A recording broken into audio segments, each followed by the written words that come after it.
right, ladies and gentlemen, boys and girls, welcome back. It is Dave, the Real Music Observer, observing real music in real time for real people, just like you and just like me. Well, Lindsey Buckingham today must be having kind of an interesting day. He's the guy who at one point said, hey, I'm joining Fleetwood Mac, but Stevie and I, we're a package deal. Mick Fleetwood, of course, at the time was interested in Lindsey's guitar work, trying to replace Peter Green or Bob Welch or whoever. Lindsey was the guy to do that. He was the replacement that would be permanent and would take this band to new heights. I'm hearing all this fawning coverage today. Stevie Nicks breaks the glass ceiling, first woman to be inducted as a solo artist and as part of a rock band. Where would she be without Lindsey Buckingham? Interesting. I wonder if during the acceptance speech that she makes, will she thank Lindsey Buckingham for getting her to a place where she could showcase her talents? Again, I am not going to argue in this video that Stevie Nicks doesn't have talent. I did argue in the last video that I think there are a few people in front of her in this line to get into the Rock and Roll Hall of Fame. Pat Benatar being first on my list. People have sent me their list. People have also sent me things like, hey, how come Todd Rundgren didn't get in? You know, on this current nomination. I'm still wondering about Jay Giles, how they weren't nominated this year. There are a lot of groups that should be in the Rock and Roll Hall of Fame ahead of somebody who's already in as part of a band. Now, they're talking about, you know, Stevie breaking the glass ceiling.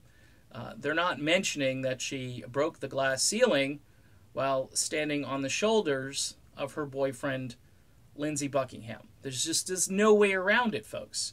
You would say, well, she would have found a way into a rock band. She would have been successful somehow. Look, her status in Fleetwood Mac allows her to be a solo artist. Okay? Phil Collins in Genesis allows him to be a solo artist. He's the singer. He's recognizable. He launches a very successful solo career. Phil Collins, by the way, should be in the Rock and Roll Hall of Fame as a solo artist.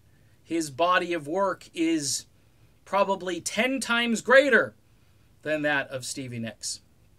But wait, no, Dave, platinum albums, 4 times platinum, 2 times platinum, platinum again. Yes, she had a great succession of decent selling records, especially her first 2 albums, but a steady decline after The Wild Heart. You can kind of see it happening. I was in radio.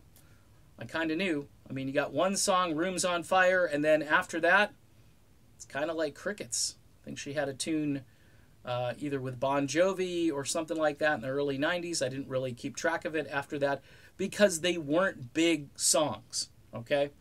I know her fans kept coming back because it was Stevie Nicks, and her fans and her have a very strong bond. But again, if you follow me here, she isn't where she is today without Lindsey Buckingham. And hopefully, at the Hall of Fame induction speech, she gives thanks to Lindsey because he deserves it. In fact, I'd like to see Lindsey Buckingham nominated for the Rock and Roll Hall of Fame pretty soon because his production, his guitar playing technique, his solo work, and you can hear that on Solo Anthology, especially if you go with the normal criteria that the Rock and Roll Hall of Fame has, and they tend to do art above popularity and commercial success. And Lindsey fits that profile perfectly. All right, done with this video. Food for thought. I know Stevie people are not going to be happy, but truth is the truth. Talk to you soon.